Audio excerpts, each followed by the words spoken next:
Pendakwa Haikal Hasan dilaporkan ke Barreskrim Polri atas dugaan penghinaan terhadap Presiden pertama Indonesia, Insinyur Soekarno.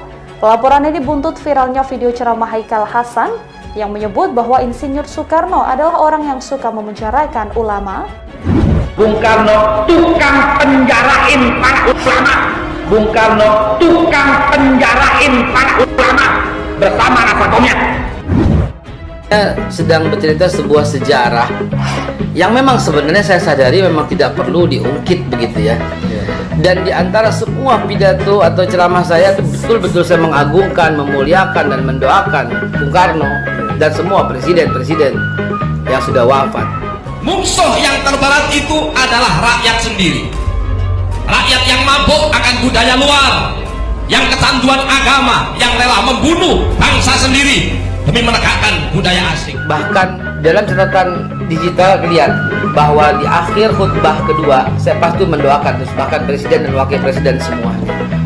Namun saya sekali lagi apabila itu saya ucapkan ketika saya berkata beliau itu memenjarakan siapa sih dia, itu saya minta maaf yang sebesar-besarnya. Saya enaknya berbuat sesuatu setelah polisi melakukan tindakan minta maaf. Ini apa-apaan yang begini. Saya sudah sampaikan kepada Kapolri, jangan lagi ada maaf, tindak saja. Kalau itu nanti diberi maaf, apa mungkin nggak tertib negara ini. Nyata salah, tidak. Anda munafik, Haikal Hasan. Orang itu bisa dilihat dari awalnya. Anda pernah mengatakan keturunan Habib ini dari bapaknya Imam Ali orang kafir. Itu hati Anda pertama. Dalam video yang beredar, Bape Haikal membongkar tentang ijtima ulama di Palembang pada 11 September 1957. Pak, saya cerita ya, tanggal 11 bulan September tahun 1957 ada ijtima ulama. Tahun 57 ada ijtima ulama. Di mana ya ini? Di Palembang. Itu muktamar ulama yang pertama kali. Karena kalaupun itu betul-betul terjadi, dan kita memang nggak terjadi pada zaman itu merupakan sesuatu yang kita kubur sama-sama. Saya ingat sekali pepatah mikul dhuwur mendem jeruk ya. Iya. Saya ingat pepatah itu ya udah begitu. Babe Haikal mengatakan Bung Karno menuduh ulama yang sedang rapat dan muktamar itu amoral. Haikal Hasan menegaskan bahwa kejadian ini adalah sejarah yang tidak boleh ditutup-tutupi meskipun Soekarno orang yang berjasa. Mereka menuduh ulama yang sedang rapat itu, yang sedang muktamar itu amoral, kata Bung Karno. Jangan ditutup-tutupin, ini sejarah ini. Dan kita hanya menceritakan kebaikan-kebaikan dan jangan lupa gitu ya bahwa bangsa yang besar itu bangsa yang menghormati jasa para pahlawannya. Proklamator kita, saya sempat menyebutnya seperti seorang wali. Sebelum Repdem, video tersebut sudah ditanggapi oleh politisi PDIP Ruhut Sitompul. Ia meminta Kapolri Jenderal Listio Sigit Prabowo untuk menindak tegas para penghina Presiden Soekarno. Hari itu setiap hari di koran-koran ditulis ulama dijelek-jelekin terus, ulama dituduh apa? Amoral, dituduh apa? Makar, dituduh apa? Mau mendirikan negara Islam ya, mau mendirikan negara Islam ya. Dikit-dikit negara Islam, dikit-dikit negara Islam, dikit-dikit negara Islam. Seolah-olah ulama yang vokal dianggap mau mendirikan negara Islam. Karena saya baca dalam buku Bung Karno Mencari dan Menemukan Tuhan, itu luar biasa beliau. Dan ketika dalam buku itu tercatat di bagian awal Ibu Megawati Soekarno Putri, mudah-mudahan beliau mendengar, itu mewudukkan Bung Karno waktu di Wisma Woyla.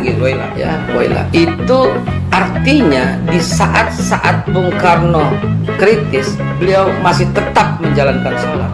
Ada satu cerita ketika Bung Karno ziarah ke makamnya Kanjeng Nabi Muhammad SAW.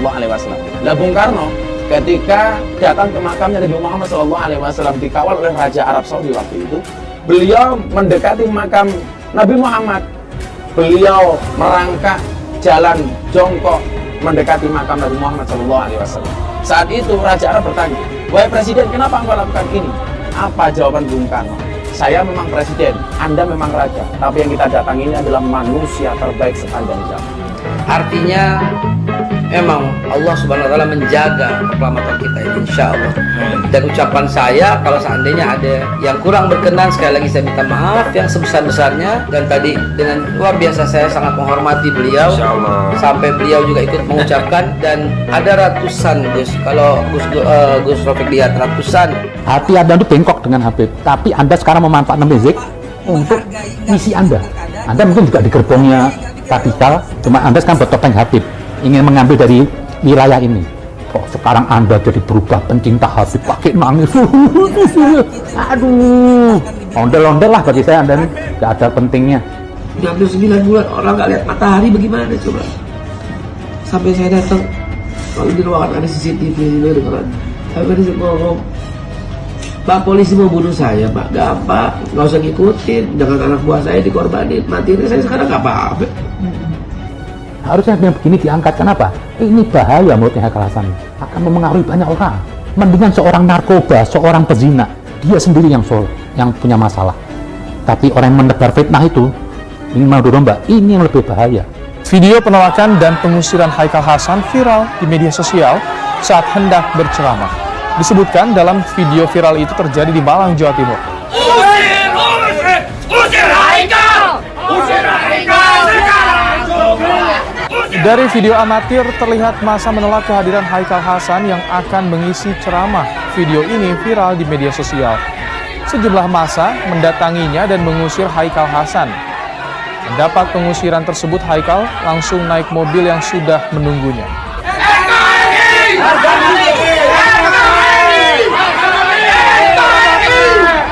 Pak, saya cerita ya, tanggal 11 bulan September tahun 1957 ada ijtima ulama tahun 57, ada ijtima ulama. Di mana ya ada ini? Di Palembang. Itu muktamar ulama yang pertama kali. Siapa yang pimpin? Kiai Haji Isa Ansari. Siapa sekjennya? Kiai Haji Ghazali Hasan. Siapa pesertanya? Buya Hamka, Muhammad Nasir, Safruddin Prawira Negara, ya, itu Masya Allah Sahril, Kahar Muzaffar, itu Masya Allah top semua. Tahu apa yang terjadi di Jakarta? Begitu sampai di makam Rasulullah, dia bicara merangkak ilmu yang dicontoh oleh Bung Karno. Ketika pertama kali datang ke makamnya Rasulullah, dia tanggalkan semua atribut kepresidenan. Dia datang ke makam Rasulullah dengan cara contoh. Ketika ditanya, wahai Soekarno, kenapa kau melakukan ini? Adalah manusia terbaik sepanjang sejarah.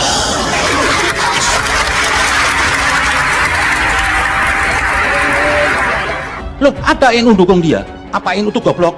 Habib Quraisy dukung dia? Apa Habib Quraisy goblok? Kalau dia punya telinga yang baik, hatinya bersih, dia berhenti. Nggak harus dialog dong. Saya nggak sanggup nih menanggapi bahasa Habib Zain yang kasar begini. Loh, kok kasar gimana? Anda kadang bela bahas. Dengar-dengar ada yang mau bubarin FPI ya? Bubarin FPI, kita bikin lagi dari Front Pembela Islam jadi Front Pemersatu Islam. Disingkat FPI lagi. Dibubarin lagi, kita bikin lagi FPI juga Front Pemersatu Islam. Anda memperalat Habib. Anda mau jual Habib. Sudahlah. Anda jangan bersilat lidah, saya tahu. Anda pernah ngatain keturunan Nabi itu kafir loh. Loh, itu fitnah. Loh, itu fitnah. Apa Anda bicara? Itu fitnah. Anak bapaknya Imam Ali kafir. Itu fitnah. Anda Kita kembali ke konteks terlebih dulu. Kita tidak mengungkit itu soalnya. Kita tidak mengungkit pernyataan-pernyataan yang tidak terbukti. Itu ditulis enggak, itu ditulis Anda oleh bersilat seorang lidah. Loh, Anda mau jual Habib. lu bagaimana? Saudara-saudara sebangsa dan setanah air, kalau jadi Hindu jangan jadi orang India, kalau jadi Islam jangan jadi orang Arab, kalau jadi Islam jangan jadi orang Arab, kalau jadi Kristen jangan jadi orang Yahudi. Tetaplah jadi orang Nusantara dengan adat budaya Nusantara yang kaya raya ini. Tahu? Bung Karno bersama PNI-nya dan PKI-nya dan Nasakomnya ngata-ngatain ulama yang sedang rapat dan sedang muktamar. Mereka menuduh ulama yang sedang rapat itu, yang sedang muktamar itu amoral, kata Bung Karno. Jangan ditutup-tutupin, ini sejarah ini. Bung Karno kan proklamator, iya. Bung Karno berjasa, gue tahu. Bung Karno hebat, setuju. Tapi jangan lupa, Bung Karno tukang penjarain para ulama. bersama rasa kaumnya. Sepulang dari itu, setiap hari di koran-koran ditulis, ulama dijelek-jelekin terus, ulama dituduh apa? Amoral, dituduh apa? Makar, dituduh apa? Mau mendirikan negara Islam ya, mau mendirikan negara Islam ya, dikit-dikit negara Islam, dikit-dikit negara Islam, dikit-dikit negara Islam. Seolah-olah ulama yang vokal dianggap mau mendirikan negara Islam. Tuh tuduhannya. Mau ganti sistem ya, mau ganti khilafah ya, mau ganti negara Islam ya. Terus itu menjadi isu yang udah basi padahal tetap dinaikin terus. Akhirnya untuk senjata mempersekusi ulama. Sebelumnya serampangan menghasut orang untuk ribut melawan negara, melawan pemerintah, dan mendiamkan orang-orang yang mengatakan pemerintah dengan kata-kata kotor serampangan. Ini orang bermuka dua. Hati-hati saudara-saudara semua sebangsa. Pokoknya sekali yang bubarin kita bikin lagi FPI yang baru. Bilang satu tumbuh 1000. Tuh yang bilang tuh. Jangan dengar ini orang ini. Ini kalau di zaman Nabi ini namanya Abdullah bin Ubay. Dia adalah seorang munafik. Bung Karno tukang penjarain para ulama bersama rasa kaumnya. Sepulang dari itu, setiap hari di koran-koran ditulis, ulama dijelek-jelekin terus, ulama dituduh apa? Amoral, dituduh apa? Makar, dituduh apa? Mau mendirikan negara Islam ya, mau mendirikan negara Islam ya, dikit-dikit negara Islam, dikit-dikit negara Islam, dikit-dikit negara Islam. Seolah-olah ulama yang vokal dianggap mau mendirikan negara Islam. Tuh tuduhannya. Mau ganti sistem ya, mau ganti khilafah ya, mau ganti negara Islam ya. Terus itu menjadi isu yang udah basi padahal tetap dinaikin terus. Akhirnya untuk senjata mempersekusi ulama. Dia bertopeng sana kemari. Nanti waktu dekat Nabi dia berlagak sebagai orang yang taat beragama. Tapi di luar itu dia ingin memfitnah, menggerakkan orang supaya makar kepada Nabi. Inilah Haikal Hasan. Hari ini kita lagi berperang, dan perang kita itu adalah bikin orang tua antum bangga. Antum berperang. Lihat Habib Rizik Syihab diopinikan sebagai orang jahat. Lihat, itu kita lawan. Itu sebagai simbol perjuangan. Saya tahu dia. Ini manusia licik ini. Hari ini ente dia di masjid wirid. Bukan itu hari ini. Bikin orang tua bangga dengan tempur di medan perang. Sebelumnya serampangan menghasut orang untuk ribut melawan negara, melawan pemerintah. Anda belum pernah merasakan bagaimana umat Islam marah. Dan Anda tidak akan pernah tahu rasanya kalau umat Islam sudah marah. Satu kalimat fatwa jihad keluar dari pemimpin kami, habis kalian. Dan mendiamkan orang-orang yang mengatakan pemerintah dengan kata-kata kotor serampangan. Ini aneh kalau kerja tuh begini. Tuh. Ini semua kerjaan aneh, lagi kerja namanya. Banyak amat, Tat. Ya, kalau mau perang begini emang. Lagi perang nih semua. Lagi perang. Tuh.